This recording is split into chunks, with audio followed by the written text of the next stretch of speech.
It's the final 2 games of the Premier League season. I haven't been sacked. In fact, I've been given a new 3-year contract, and fingers crossed, we'll confirm our Champions League spot for next season today.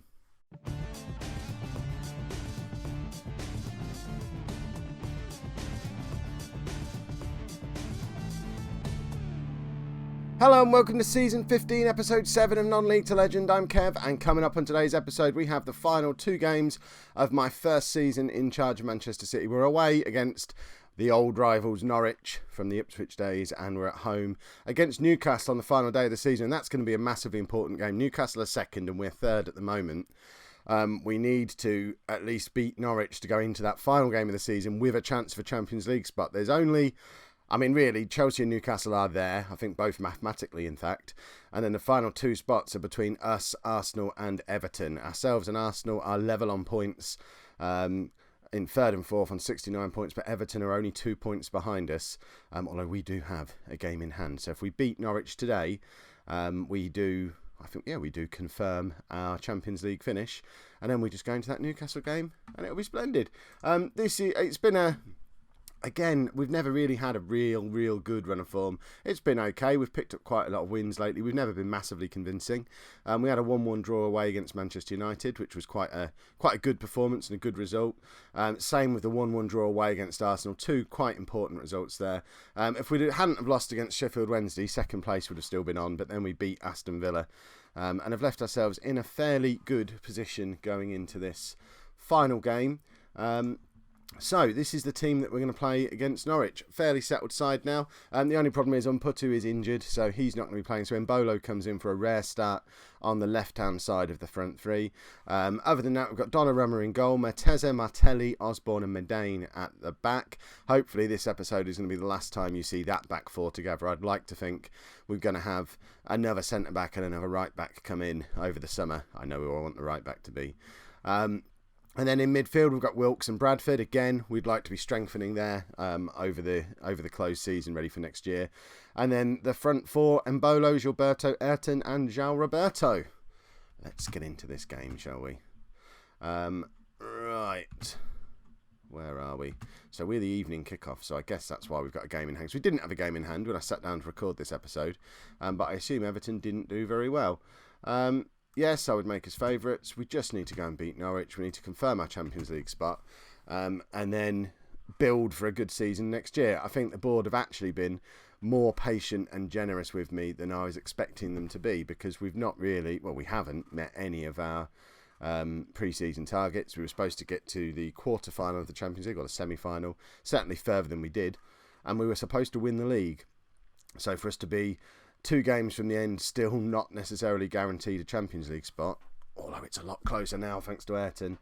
I think they are being quite patient. Hopefully they recognise the fact that I have been left with a dodgy squad, and will hopefully back me with a decent amount of money to go and add to that squad over the summer and fix our defensive frailties. I will be immediately putting a bid in for Lazarov as soon as the transfer budgets are announced, and then we'll try and bring in another centre-back of the kind of quality we've already got with Ron Osborne, and then we're going to look like a much stronger side. We did experiment a little bit in the Manchester United and the Arsenal games with going back to the asymmetric system. There you go, we're 2-0 up. The Brazilians are combining again. Gilberto with his 19th goal of the season. We just dropped Umputu back and dropped Bradford back as well. And it seemed to work quite well at just closing the games out. We didn't do it from the start, but in both games we went 1-0 down, switched to that system and switched to a counter-attacking system, which seemed quite counterintuitive, but I've seen other people do it, so I thought I'd have a play. And in both games it led us to get back into the game and made us look a lot more defensively sound. So that's there as a potential option. Possibly it might be our away from home system that we've been searching for all season long.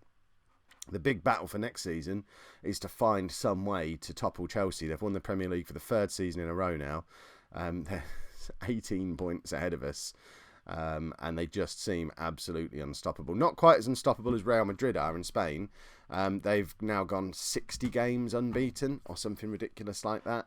They've obviously won the Spanish league this season, but they've not lost for a year and a half in the league. So All the European leagues seem to be having dominant teams drifting towards the top of them, meaning that if it doesn't work for Man City with us next season, pretty much wherever we go, we're going to come up against an immovable force at the top of the league. So sooner or later, I'm going to have to figure out a way to topple an all-conquering side, and I don't just want to have to wait until players start retiring, because there's not as much skill involved in that, in my experience.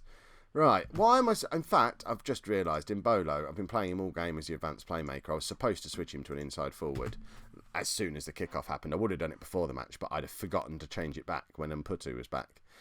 So I had a mental note to change it a minute into the game. It's taken an hour, and he'll probably be coming off soon because he's old and can't handle a whole game. But I mean, we're just absolutely destroying Norwich here.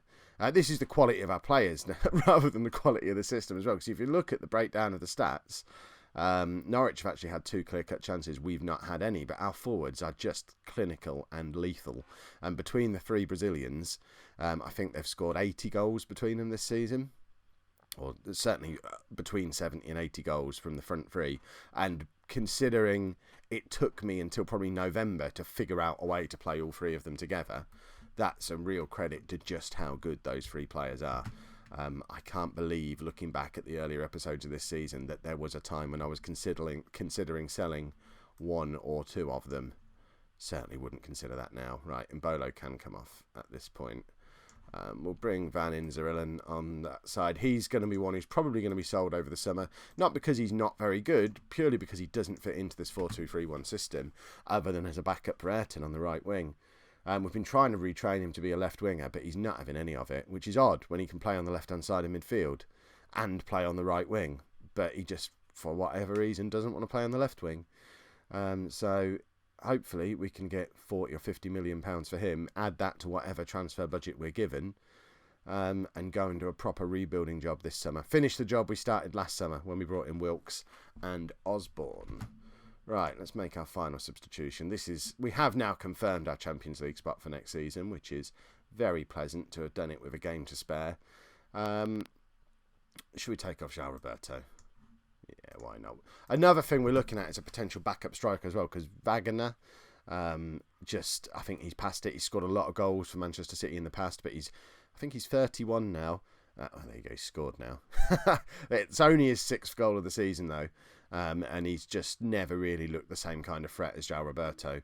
And there was a little spell when João Roberto was injured, and we didn't look the same team. So I think we need a backup striker, to probably a young one who can develop and in time start to compete with João Roberto. I mean, we have absolutely hammered Norwich today. We've scored 6 goals without creating a clear-cut chance yet.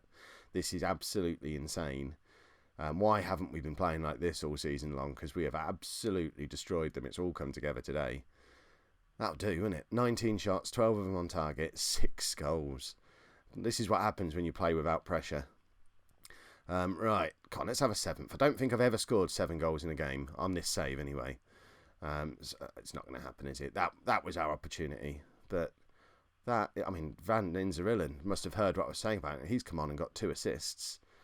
This will do. Where are Norwich in the league? They're not in any danger of getting relegated, are they? They're 1 place below Ipswich.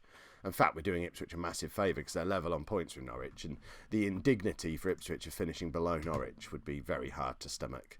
But we've sorted out any issues there might have been with goal difference. Ipswich still have a game in hand and should now finish above Norwich.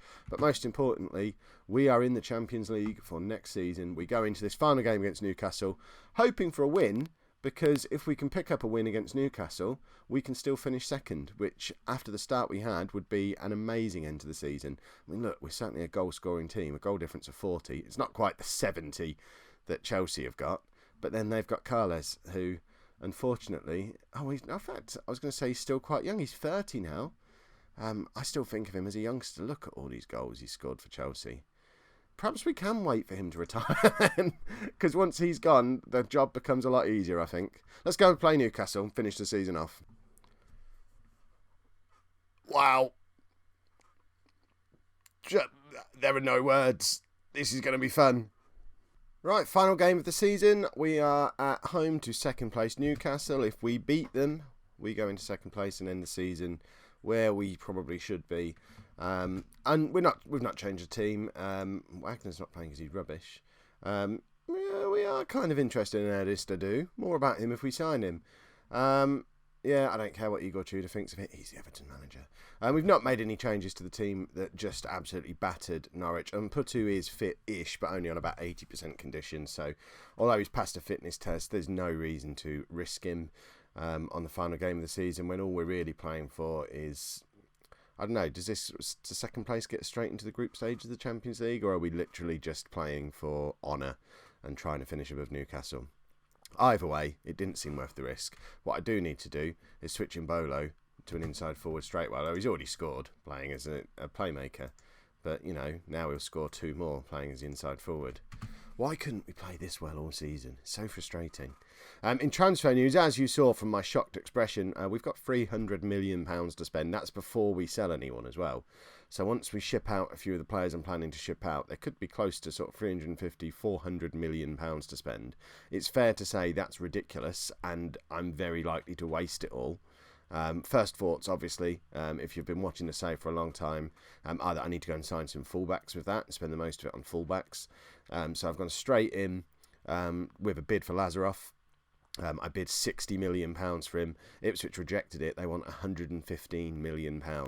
So we've not offered that at the moment. I guess we could maybe negotiate them down a little bit, but I want you to let me know in the comments, what's the maximum I should be paying for Lazarov? Is he worth £100 million plus, breaking the world record transfer for a 27-year-old right back? Yes, he's the best right back in the world, and yes, we've seen him get 30, 40 assists a season before playing from right back, but we are playing in a different system now, so there's no guarantee he'd come in and get 30 assists for us next year. But just imagine if he did. Imagine this Brazilian front three with Mputu floating around behind them and Lazarov just pinging crosses in all day long. I mean, it's exciting to think about. Is that worth £115 million? Let me know in the comments. Also, give me your thoughts on what we should be spending the money on. I mean, I had a shopping list in mind for if we had £100 million to spend. I didn't have a £350 million shopping list saved anywhere. So there's a good chance I'm going to squander it or not spend it or, just do something really stupid with it.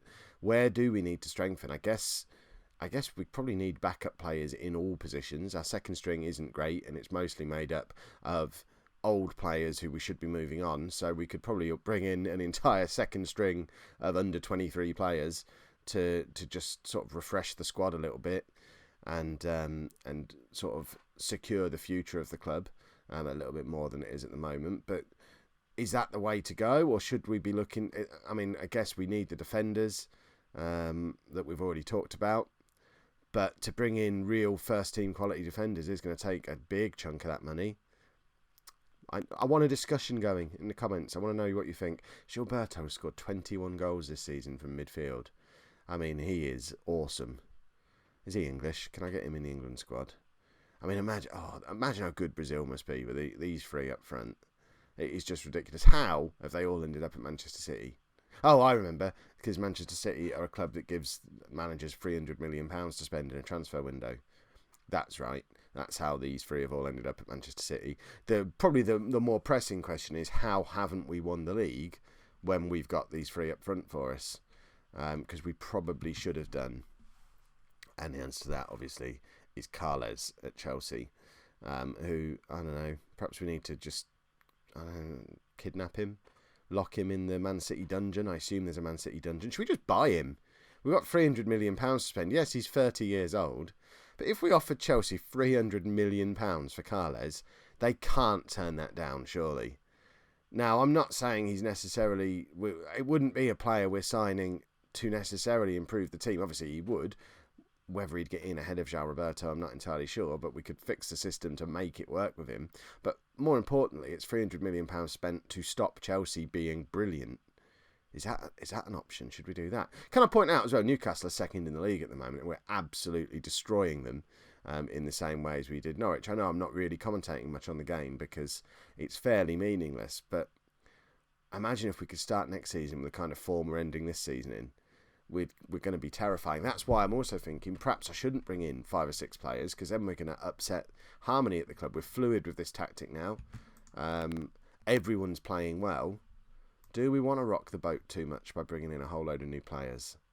Or do we have to be a bit more selective, maybe bring in 2 or 3 and then fill out the under-21s a little bit maybe? I don't know. 15 seasons of this save, I've never had anything near this money to spend before. I genuinely don't know what I'm going to do. I'm fairly confident I am going to mess it up and end up sacked by Christmas. But, you know, if I get it right, it's going to be so much fun. Right, and Bolo can come off. Van Inzerillen gets a last chance playing on the left wing. Perhaps he'll just have an epiphany and suddenly become good at playing there today, so that we don't have to worry about signing a backup left winger. But regardless of what happens, this has been a fantastic end to the season. I only wish I'd have listened to the comments and started playing this system right from the off. Wagner knows that I want to replace him. That's 2 in 2 for him now, coming off the bench. He's got 2 goals in about half an hour of game time, because he's terrified that...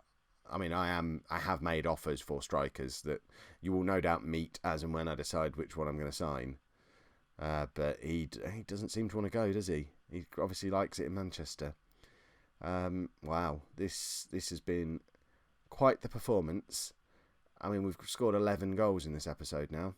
That's unheard. I think that equals the record. I think we did that once at Ipswich. We got 11 goals. If we get a 12th now, that is a new record for an episode. I don't think we're quite going to do it, but if we can start the season in the form we've ended it in, maybe. If you've enjoyed today's episode, make sure you pop a like on there for me. I don't know if there's going to... There might, in fact, before we round all this out, subscribe to the channel while I'm looking stuff up. Have we got an England game over the summer? Or is it... No, this is going to be the last game of the season. So, the next time you are with me tomorrow, we're going to have a bunch of new players. Why am I looking at the England squad? We don't want to look at that. We'll worry about that in September when we have to start picking it. 86 grand a week for not really having to do anything yet. That's since January. It's quite a good deal there. I might just resign and keep the money now. That would go down well with the media probably. So, yeah... I guess we call that a good season. It equals our highest ever finish in this save. Player of the season, I mean, we're looking at maybe Ayrton, Gilberto. You know the names you'd expect to see on here. Goals-wise, João Roberto has been incredible, but Gilberto has been amazing. Has he ever had a season like this before? How old is he? He's 28 years old. He's never done this before, certainly in England. So we're getting the best out of Gilberto. We just need to go and spend some money now. This is going to be good fun. Thank you very much for watching. I don't know.